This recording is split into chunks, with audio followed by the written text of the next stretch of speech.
कहानी का शीर्षक चमकीली बेला का रहस्य।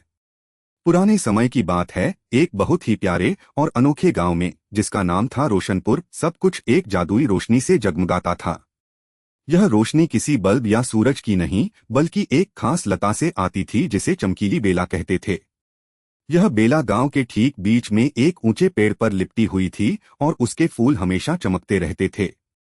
रात में जब तारे भी सो जाते थे, तब भी चमकीली बेला अपनी दूधिया पीली रोशनी से पूरे गांव को रोशन रखती थी। गांव के लोग, बच्चे, बूढ़े, सब इस रोशनी में ही अपनी दिनचर्या पूरी करते थे। रोशनपुर में मीना और रोहन नाम के दो बहुत अच्छे दोस्त रहते थे। मीना थोड़ी शांत और सोचने वाली थी, जबकि रोहन बहुत बहादुर और रोमांच पसंद करने वाला बच्चा था। वे दोनों अक्सर चमकीली बेला के पास घंटों खेलते थे, उसकी रोशनी में कहानियां सुनते थे और एक दूसरे को डरावनी बातें सुनाकर हंसते थे। चमकीली बेला उनके गांव की जान थी, उसकी रोशनी के बिना रोशनपुर की कल्पना भी नहीं की जा सकती थी। सब लोग खुश थे, उनका जीवन रोशनी और हंसी से भरा हुआ था। वे नहीं जानते थे कि यह शांति और खुशी जल्द ही एक बड़े संकट में बदलने वाली थी। चमकीली बेला उनकी जीवन रेखा थी और उसकी रोशनी ही उनके गांव का नाम रोशनपुर बनाए रखती थी। एक दिन मीना और रोहन बेला के पास खेल रहे थे जब उन्होंने कुछ अजीब देखा। चमकीली बेला, जो हमेशा इतनी उज्जवल और चमकदार रहती थी, आज थोड़ी फीकी लग रही थी। उसकी चमक में कुछ कमी थी। मीना ने रोहन से कहा, रोहन, क्या तुम्हें नहीं लगता कि बेला आज थोड़ी कम चमक रही है? रोहन ने गौर से देखा और सिर हिलाया। हाँ मीना, तुम ठीक कहती हो। शायद यह बादल की वजह से है। लेकिन अगले दिन चमक और कम हो गई। फिर अगले दिन और भी कम। गांव में अंधेरा बढ़ने लगा। सुबह भी बेला उतनी तेज नहीं चमकती थी जितनी पहले। गांव के सभी लोग चिंता में डूब गए। बड़े बुजुर्ग आपस में फुसफुसाने लगे, क्या हमारी चमकीली बेला हमसे रूठ गई है? गांव में उदासी छा गई। बच्चों ने खेलना कम कर दिया और सड़कों पर सन्नाटा पसरने लगा। मीना और रोहन भी बहुत परेशान थे। उन्हें चमकीली बेला की फीकी पड़ती चमक बिल्कुल अच्छी नहीं लग रही थी। एक शाम जब बेला की रोशनी बहुत कम हो गई थी और गांव लगभग अंधेरे में डूब गया था, मीना ने रोहन से कहा, हमें कुछ करना चाहिए। रोहन, अगर बेला पूरी तरह से बुझ गई तो हम कैसे रहेंगे? रोहन ने हिम्मत से कहा, हाँ, हम मदद मांगने जाएंगे। हमें बुद्धू बाबा के पास जाना चाहिए। बुद्धू बाबा गांव के सबसे ज्ञानी उल्लू थे, जो एक बहुत पुराने बरगद के पेड़ पर रहते थे। सब कहते थे कि उनके पास हर समस्या का हल होता है। मीना और रोहन ने बिना देर किए बुद्धू बाबा के पास जाने का फैसला किया। मीना और रोहन अंधेरे में रास्ता टटोलते हुए बुद्धू बाबा के बरगद के पेड़ की ओर चल दिए। जैसे ही वे पेड़ के पास पहुंचे, उन्हें एक धीमी, गंभीर आवाज सुनाई दी। कौन है इतनी रात को? बुद्धू बाबा अपनी शाखा पर बैठे हुए थे, उनकी आंखें चमक रही थीं। मीना ने हिम्मत कर कहा, नमस्ते बुद्धू बाबा, हम मीना और रोहन हैं। हम चमकीली बेला के बारे में आपसे बात करने आए हैं। वह अपनी चमक खो रही है और हम सब बहुत चिंतित हैं। बुद्धू बाबा ने अपनी गर्दन घुमाई और ध्यान से दोनों बच्चों को देखा। उन्होंने गहरी सांस ली और कहा, मुझे पता था तुम दोनों आओगे। चमकीली बेला की चमक कम हो रही है क्योंकि गांव में खुशियां कम हो रही हैं। मीना और रोहन एक दूसरे को देखने लगे। खुशियां कम हो रही हैं? मीना ने पूछा। बुद्धू बाबा ने अपनी आंखों को आधा बंद करते हुए कहा, हाँ, और बेला को फिर से चमकदार बनाने के लिए तुम्हें खुशियों के मोती लाने होंगे। रोहन ने उत्साह से पूछा, खुशियों के मोती? वे कहाँ मिलेंगे बुद्धू बाबा? बुद्धू बाबा ने पेड़ की खोह से एक पुराना, चमकीला नक्शा निकाला। नक्शा रोशनी में चमक रहा था। उन्होंने कहा, खुशियों के मोती हंसमुख पहाड़ी पर मिलते हैं, लेकिन वहां तक पहुंचना आसान नहीं है। रास्ते में तुम्हें कई चुनौतियों का सामना करना पड़ेगा। यह नक्शा तुम्हें रास्ता दिखाएगा, लेकिन हिम्मत और समझदारी ही तुम्हारी सच्ची साथी होगी। मीना और रोहन ने नक्शा ले लिया और बुद्धू बाबा को धन्यवाद दिया। वे एक नई उम्मीद के साथ वापस लौटे। उन्हें पता था कि एक बड़ा रोमांच उनका इंतजार कर रहा है। अगली सुबह मीना और रोहन ने अपनी छोटी सी पोटली में थोड़ा खाना और पानी रखा और बुद्धू बाबा के दिए नक्शे को लेकर निकल पड़े। नक्शे के अनुसार उन्हें सबसे पहले फुसफुसाते जंगल से गुजरना था। जंगल का नाम सुनते ही रोहन थोड़ा डर गया, लेकिन मीना ने उसका हाथ पकड़कर उसे हिम्मत दी। जैसे ही वे जंगल में दाखिल हुए, पेड़ों की पत्तियां सरसराने लगी जैसे वे कुछ फुसफुसा रही हों। हवा भी अजीब सी आवाज कर रही थी। यह जंगल इतना शांत क्यों है? मीना ने फुसफुसाते हुए कहा।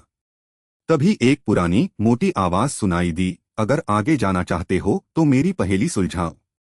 जो हर रोज आती है पर कभी दिखती नहीं, जो हर रात जाती है पर कभी रुकती नहीं, बताओ क्या है? पहेली सुनकर मीना और रोहन रुक गए। वे चारों ओर देखने लगे, लेकिन कोई दिखाई नहीं दिया। रोहन ने सोचा, यह तो बहुत मुश्किल है। मीना ने अपनी आंखें बंद की और पहेली पर ध्यान दिया।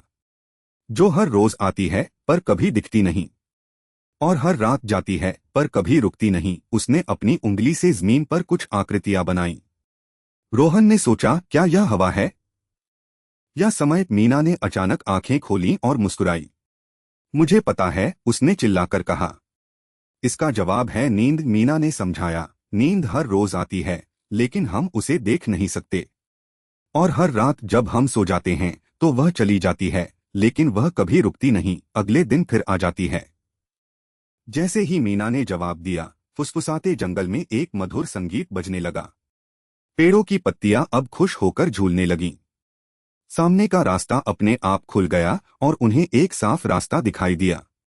रोहन ने खुशी से ताली बजाई। मीना, तुम बहुत बुद्धिमान हो। मीना मुस्कुराई। उन्होंने एक चुनौती पार कर ली थी और उनका आत्मविश्वास बढ़ गया था। उन्होंने आगे का सफर जारी रखा। अब उन्हें डर नहीं लग रहा था, बल्कि वे और उत्साहित हो गए थे। जंगल की हवा भी अब ताजी और मीठी लग रही थी, मानो पेड़ों ने उनका अभिनंदन किया हो। फुसफुसाते जंगल को पार करने के बाद वे एक और अजीब जगह पहुंचे। सामने एक नदी थी, लेकिन यह कोई साधारण नदी नहीं थी। इसमें बड़े बड़े पत्थर थे जो लगातार ऊपर नीचे कूद रहे थे। नदी के उस पार जाने के लिए उन्हें इन कूदते पत्थरों पर कूदकर पार करना था। रोहन ने कहा, यह तो बड़ा मजेदार लग रहा है। मीना ने चेतावनी दी, रुको रोहन, यह आसान नहीं है। हमें बहुत ध्यान से और सही समय पर कूदना होगा, वरना हम नदी में गिर जाएंगे। उन्होंने पत्थरों के कूदने का तरीका देखा। कुछ पत्थर तेजी से कूदते थे, कुछ धीरे। उन्हें हर पत्थर पर कूदने से पहले सोचना पड़ता था कि अगला पत्थर कब ऊपर आएगा। पहला पत्थर रोहन ने कूदकर पार किया। दूसरा पत्थर मीना ने सावधानी से कूदकर पकड़ा, लेकिन तीसरे पर रोहन का पैर फिसल गया। मीना ने तुरंत उसका हाथ पकड़ लिया और उसे गिरने से बचाया। धीरे धीरे रोहन, जल्दी नहीं, धैर्य रखो, मीना ने कहा। उन्होंने एक दूसरे का हाथ पकड़ा और धीरे धीरे एक एक पत्थर पर कूदते हुए आगे बढ़े। कभी मीना रोहन को खींचती, कभी रोहन मीना को सहारा देता। यह एक टीम वर्क था। कई बार वे गिरने से बचे, लेकिन उन्होंने हार नहीं मानी। आखिरकार लंबी और थका देने वाली कूदफांद के बाद वे नदी के उस पार सुरक्षित पहुंच गए। इस चुनौती ने उन्हें धैर्य और एक दूसरे पर भरोसा करना सिखाया। कूदती नदी को पार करने के बाद उन्होंने बुद्धू बाबा के नक्शे का अगला हिस्सा देखा। नक्शे में एक रंगीन पहाड़ी दिखाई गई थी, जिस पर सूरज मुस्कुरा रहा था। यह जरूर हंसमुख पहाड़ी होगी, रोहन खुशी से बोला। वे चलते रहे और थोड़ी देर बाद उन्हें दूर से एक अद्भुत नजारा दिखाई दिया। सामने एक पहाड़ी थी, लेकिन यह कोई साधारण भूरी पहाड़ी नहीं थी। यह इंद्रधनुषी रंगों से सजी हुई थी। कहीं लाल, कहीं पीला, कहीं नीला और कहीं हरा। पहाड़ी के हर हिस्से से एक मीठी खुशबू आ रही थी, जैसे फूलों और ताजी हवा की। और हाँ, पहाड़ी ऐसी लग रही थी जैसे वह मुस्कुरा रही हो। उसकी चोटी पर एक हल्की सी चमक थी, जैसे कोई आंखें मीचकर हंस रहा हो। मीना और रोहन ने एक गहरी सांस ली। इतनी सुंदर जगह उन्होंने पहले कभी नहीं देखी थी। वे दौड़कर पहाड़ी की तरफ गए। जैसे ही वे पहाड़ी के करीब पहुंचे, उन्हें चारों ओर एक बहुत ही खुशनुमा एहसास होने लगा। हवा में भी एक हल्की सी हंसी की आवाज तैर रही थी। उन्हें समझ नहीं आ रहा था कि खुशियों के मोती यहाँ कहाँ मिलेंगे। कोई मोती तो दिख नहीं रहा था, केवल रंग और खुशबू ही थी। मीना और रोहन ने हंसमुख पहाड़ी पर हर तरफ खोजबीन की। उन्होंने हर रंगीन चट्टान को देखा, हर फूल को सूंघा, लेकिन उन्हें कोई मोती नहीं मिला। रोहन ने निराश होकर कहा, बुद्धू बाबा ने कहा था खुशियों के मोती यहाँ मिलेंगे, पर यहाँ तो कुछ भी नहीं है। मीना भी सोचने लगी। अचानक उसे बुद्धू बाबा के शब्द याद आए, खुशियाँ कम हो रही हैं। और खुशियों के मोती चाहिए। उसने अपनी आंखें बंद की और अपने सबसे खुशी के पलों को याद करने लगी। उसे याद आया जब उसने एक बार एक छोटी चिड़िया को बचाया था और वह खुशी से चहचहा उठी थी। उसे याद आया जब उसने एक बूढ़ी अम्मा को सड़क पार करने में मदद की थी और अम्मा ने उसे आशीर्वाद दिया था। रोहन ने भी मीना को देखकर अपनी आंखें बंद की। उसे याद आया जब उसने अपनी टूटी पतंग दूसरों के साथ बांट ली थी और सब मिलकर हंसे थे। उसे याद आया जब उसने अपने छोटे भाई को गिरते हुए बचाया था। जैसे ही वे अपने खुशी के पलों को याद करते गए, पहाड़ी पर एक अद्भुत चमत्कार हुआ। उनके सामने हवा में छोटे छोटे चमकते हुए मोती दिखाई देने लगे। वे कोई साधारण मोती नहीं थे, वे रोशनी से बने थे, जैसे खुशियों की छोटी छोटी किरणें। मीना ने कहा, यह तो हमारे ही अच्छे कर्म हैं रोहन। यही असली खुशियों के मोती हैं। वे समझ गए थे कि सच्चा सुख दूसरों की मदद करने और उन्हें खुशियां देने में होता है। मीना और रोहन ने बड़ी सावधानी से उन चमकते मोतियों को इकट्ठा करना शुरू किया। वे मोती हवा में तैर रहे थे और जैसे ही उन्होंने उन्हें छुआ, वे उनके हाथों में एक सुखद गर्मी भर देते थे। उन्होंने अपनी पोटली खोली और उसमें एक एक करके मोतियों को रखना शुरू किया। हर मोती के साथ उन्हें अपने खुशी के पलों की याद और ताज़ा हो जाती थी। जब उनकी पोटली खुशियों के मोतियों से भर गई, तो उन्होंने हंसमुख पहाड़ी को धन्यवाद दिया, जिसने उन्हें यह अनमोल रहस्य सिखाया था। अब उन्हें जल्दी से रोशनपुर लौटना था ताकि वे चमकीली बेला को उसकी खोई हुई चमक वापस दिला सकें। वापसी का रास्ता थोड़ा लंबा और थका देने वाला था। फुसफुसाते जंगल और कूदती नदी को वे पहले ही पार कर चुके थे, इसलिए अब रास्ता जाना फचाना लग रहा था। लेकिन उनके पास खुशियों के मोती थे, जिनकी चमक उन्हें हिम्मत दे रही थी। वे बिना रुके चलते रहे। सूरज ढलने लगा था और रात होने से पहले उन्हें गांव पहुंचना था। मीना और रोहन थक गए थे, लेकिन उनके चेहरों पर खुशी थी। जैसे जैसे वे रोशनपुर के करीब पहुंचे, उन्हें गांव में और भी ज्यादा अंधेरा दिखाई दिया।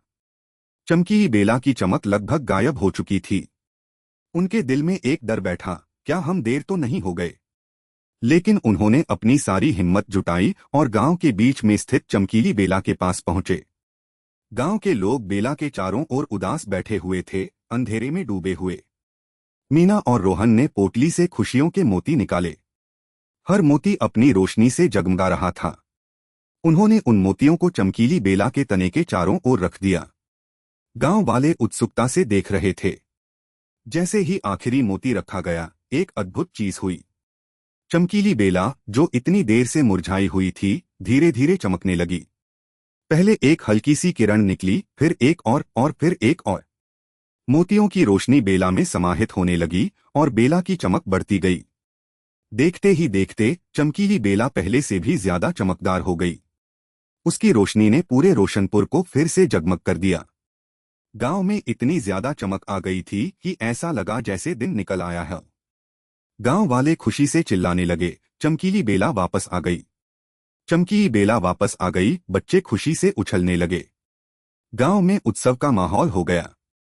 मीना और रोहन ने देखा कि बेला की चमक अब केवल सफेद नहीं थी, बल्कि उसमें हल्के हल्के रंग भी थे, जैसे हंसमुख पहाड़ी के रंग। गांव के मुखिया ने मीना और रोहन को बुलाया और उनकी बहादुरी और समझदारी के लिए उनका धन्यवाद किया। तुम दोनों ने हमारे गांव को बचाया है, उन्होंने कहा। मीना और रोहन बहुत खुश थे, लेकिन उन्हें समझ आ गया था कि असली खुशी चमकीली बेला को बचाने में नहीं, बल्कि उन खुशी के मोतियों को ढूंढने में थी, जो उनके अच्छे कर्मों से बने थे। उन्होंने सीखा कि दूसरों की मदद करने, प्यार बांटने और छोटे छोटे अच्छे काम करने से ही सच्ची खुशी मिलती है। और यही खुशियां दूसरों को भी खुश करती हैं, जिससे जीवन में हमेशा रोशनी बनी रहती है। रोशनपुर एक बार फिर खुशी और चमक से भर गया। अब सबने जाना कि अपने अंदर की खुशियों को दूसरों के साथ बांटना कितना जरूरी है। उस दिन के बाद रोशनपुर के लोग और भी ज्यादा मिलनसार और दयालु हो गए। वे सब एक दूसरे की मदद करने लगे, छोटी छोटी बातें बांटने लगे और एक दूसरे को खुशियां देने लगे। चमकीली बेला की चमक कभी फीकी नहीं पड़ी, क्योंकि गांव में खुशियां कभी कम नहीं हुई। मीना और रोहन बड़े हुए, लेकिन वे हमेशा याद रखते थे कि सच्चा सुख किसी चीज को पाने में नहीं, बल्कि दूसरों को खुशी देने और उनके साथ हंसने में होता है। और यह चमक ही रोशनपुर को हमेशा जगमग रखती थी। नैतिक शिक्षा, सच्चा सुख दूसरों की मदद करने, प्यार बांटने और उनके साथ खुशियां बांटने में मिलता है। जब हम दूसरों को खुश करते हैं तो हमारी अपनी दुनिया भी रोशनी से भर जाती है। अगर आपको यह कहानी पसंद आई तो कृपया इसे लाइक करें, शेयर करें और हमारे चैनल को सब्सक्राइब करना न भूलें। धन्यवाद।